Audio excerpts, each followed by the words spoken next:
Iniimbestigahan ng Senado at Kamara ang bilyong-bilyong pisong pondong ginastos para sa mga flood control project.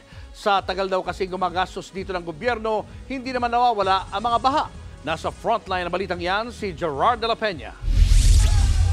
Tumataginting na 255 billion pesos ang pondo para sa mga flood control project ng Department of Public Works and Highways ngayong taon. Sa ikatlong sona nga ni Pangulong Bongbong Marcos noong Lunes, ibinida niya ang higit 5,000 flood control project na nakumpleto na.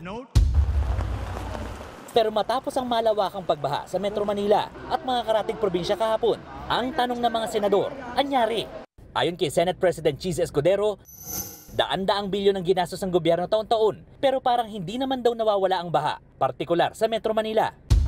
Depensa ng DPWH, nagkataon lang na malakas ang ulan kahapon, kaya hindi kinaya ng mga pumping station. Sumabay pa raw ang high tide, kaya marami talaga ang binaha.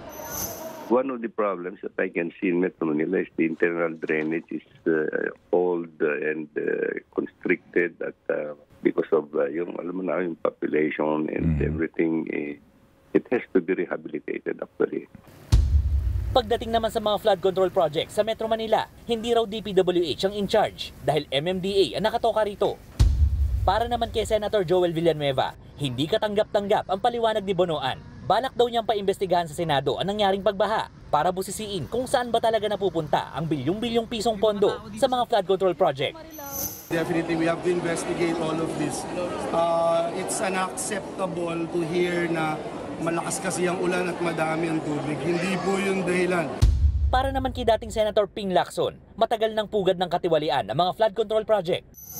Madalas daw kasing nagsasabuatan ng mga kongresista, ilang ahensya ng gobyerno, pati contractors para maibulsa ang pondo sa mga naturang proyekto. Kaugnay pa rin ang isyong yan, nakatakdang magpatawag ng hiwalay na investigasyon ang House Committee on Metro Manila Development. Pasasagutin nila ang DPWH at MMDA.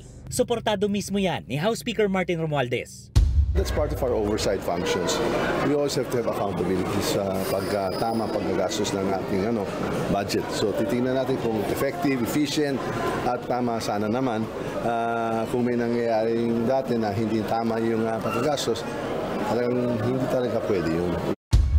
Nagbabalita mula sa Frontline, Gerard de la Peña, News 5. Mga kapatid, Julius Babaw po. Iba na ang may alam at may pakialam sa panahon ngayon. Para sa Frontline ng mga balita, mag-follow at mag-subscribe sa social media pages ng News 5.